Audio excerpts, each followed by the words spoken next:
Hey guys, welcome back to the channel, Sons of Oklahoma. Just real quick, we're going to check, make sure our guns are empty, which they are.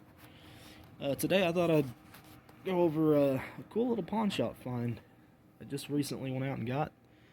I got this for $100, and it was in a lot worse shape when I got it originally. But this is a pretty interesting gun. This is a HS model 21S 22 LR caliber. That HS, of course, stands for H.schmidt out of West Germany. And I believe the stamp here on the side is the actual year the gun was produced, which is 1973. That'd be 100 years after the 1873 Colt came out. I thought that was pretty neat. And I believe that this here was the importer. Now, I may be mistaken on this, but I think that FIE, which is the Firearm Import-Export Company, and a couple other companies out there like this one, actually imported these guys under the different names. I believe there's even one that's EGF, I believe. I could be wrong on that. But it looks like they were all pretty much made by the same company. I mean, they're all function-wise and material-wise identical. But what I thought was pretty neat about it, you know, I collect these heritage revolvers, and that's kind of what my channel's been about lately. Just bear with me. I got a pretty cool video coming up on my new Glock 27 I just went out and got. We'll try to wean ourselves away from the 22 stuff. But if you look pretty close at this gun, I mean, I had to take it apart and check out the internals and everything about it. With the exception of the trigger here and the hammer. And the old school safety, which I still have. I just decided to take it out. It was kind of annoying to work with this gun here. But with the exception of that, they're almost identical to the Heritage Rough Rider. Now this is the special one that my brother, you know, he did us customized engraving and carving on the stock. He gave it to me as a gift.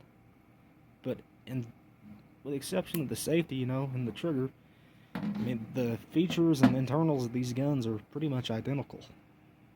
I couldn't get the Magnum cylinder from Heritage to go in here, but they're very close. Very close. The first pistol I ever owned was a FIE that looked just like this one, with the exception of these grips. Now, that's the cool part about this is that the grips actually will interchange. When I got this gun originally, it had this grip here on it. But unfortunately, this was broke. You know, I may be able to repair it. But for the time being, I think I'll just keep these custom stained Heritage Rough Rider grips on there. They're a little thick, but I kind of like the way it feels. There you can see it's got that rear sight and front blade, as to where the Heritage only has the fixed blade sight. The Heritage barrel, I believe, is 6 inches, and I believe this is 5.5. I'm going to throw in some footage here of what the gun looked like when I got it. This may be kind of a long video, and maybe we'll go over a little bit of the cleaning stuff I've done on it. I don't know just yet. I am eventually going to, I believe I've already rebleed the barrel, but I may redo that too.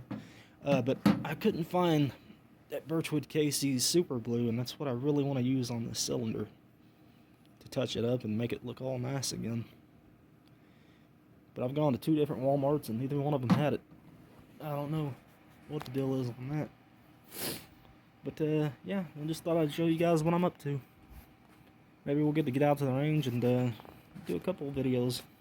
Maybe not too much though. We've kind of been doing 22 calibers to death.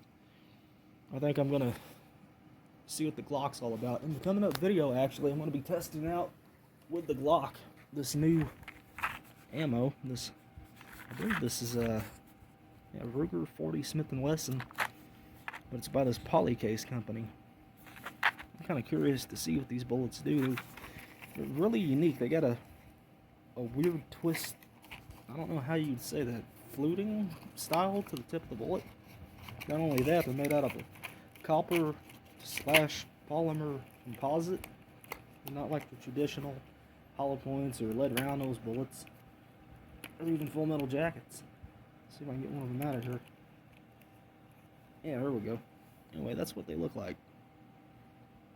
Supposed to do a lot of kinetic damage when they hit their target. I can't wait to get out to the range and test these out too. But those are some of the videos that'll be coming up. Any new subscribers, man, I thank you all for joining and subscribing to the channel. And pretty soon, I'll be throwing some more great content your way. Alright, thanks guys, and I'll see you later.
Okay guys, now I think I'm going to go over some of the cleaning stuff that I've done to this.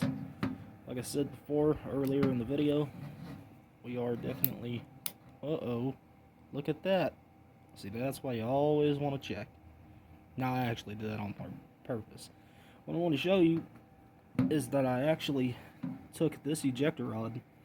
The first one it came with was pretty much the same color as the frame here. But this ejector rod here actually came off the Heritage Rough Rider. Remember our little snub nose we cut down? Yep, that's its ejector rod. Alright, real quick, I'm going to set you guys down and unload the gun.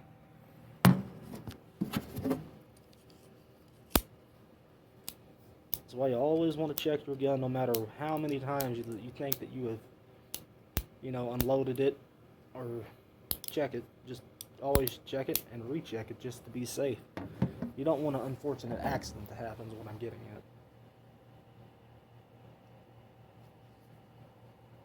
Alright. There we go. All 5. And yes, this is a 6-shooter. But like I said before, you always want to keep these guys here, especially without that safety.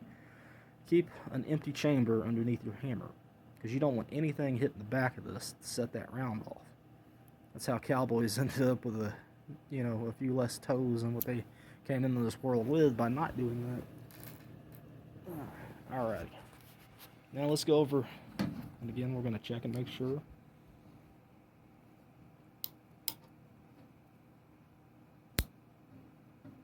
Two, 3, 4, 5, 6. Okay, we're good. Now I'm going to go over the process of how I clean this guy up here. Alright. When I first got it, I noticed that it had a lot of nasty, yellow, crusty buildup, like all over the frame. And I don't want to get too vulgar, but I'm assuming that that was probably some form of rat urine or feces or... This gun's probably been sitting, I'd say at least 5 years, if not longer.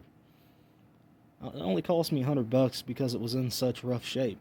But this is just some of the cool stuff that you can find. I mean, if you can rescue one of these old guns like this, $100, that ain't all that hard to come by, You go to a pawn shop, pick one up, bring it home and clean it up, and you'll actually end up with a very nice gun. Just because they're old don't mean they're wore out. That action is just as smooth as it's ever been.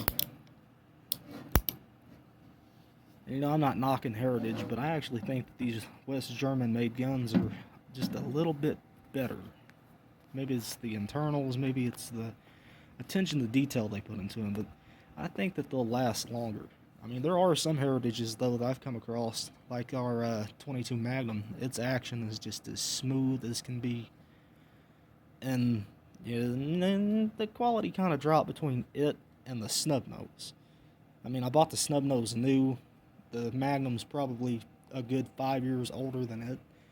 And like I say, it's real finicky with the Magnum cylinder, and its action isn't quite as clean. But back to this gun. It also had a lot of rusting and pitting up here on the hammer. But I went ahead and I sanded all that down. I kind of started to sand the frame, but it's oxidizing again. There's a little bit of shine to it. But I sanded down the barrel, I re-blued it, cleaned it out real good. There was actually something weird. When I took the grips off originally, this had like 2 little pieces of sheet metal, I guess, that set in there, I guess, to make the original grips set flatter. You know, you don't really need that in there for the Heritage grips. They'll go right on. But I thought that was kind of an interesting design choice. Where this differs from the Heritage, though, is you can see this little pin here that actually holds your barrel in. Now, if you wanted to remove your barrel, you'd simply drive that pin out and then unscrew the barrel from the frame. It's just a little bit better, I think, method of keeping your barrel in, but it could just be me. As you can see, our Heritage Rough Rider doesn't have the pin. But these guns are so similar in the way that they're built. I just can't help but wonder if Heritage actually ended up with like the blueprints to this company's gun, H.schmidt. Now, I've seen a couple of these in stainless steel. I've seen a few of them that were pot metal like this, or aluminum alloy, whatever you really want to call it. By the way, our Heritage it's unloaded all the way. And it's got its own unique safety. I mean, that's one place that they do differ in. The FIE's got a little bit different safety. The Heritage has a really different safety. And this gun had its own unique safety to it, too. On it, originally, whenever you were to pull your hammer back, it's got a tiny little notch in there that would actually lift your safety up. And I believe that you had to press it down before you could fire again. That's one of the reasons I removed it. But see, Heritage wasn't the first one to come up with that safety idea. I can't speak to the accuracy of this gun yet. I haven't got to go out and test it out at the range. And one thing I really like about it that's different from the Heritage is this guy right here. This is its original ejector rod. On a Heritage Rough Rider, they're plastic, and I heard, that they can break. This is pot metal. I don't know if it's going to be any tougher, but I thought I'd just go ahead and leave that original. Anyway, guys, that's everything on my new gun. I hope you enjoyed the video and the short little tabletop review of the H.schmidt Model 21S. Alright, I'll see you guys downrange.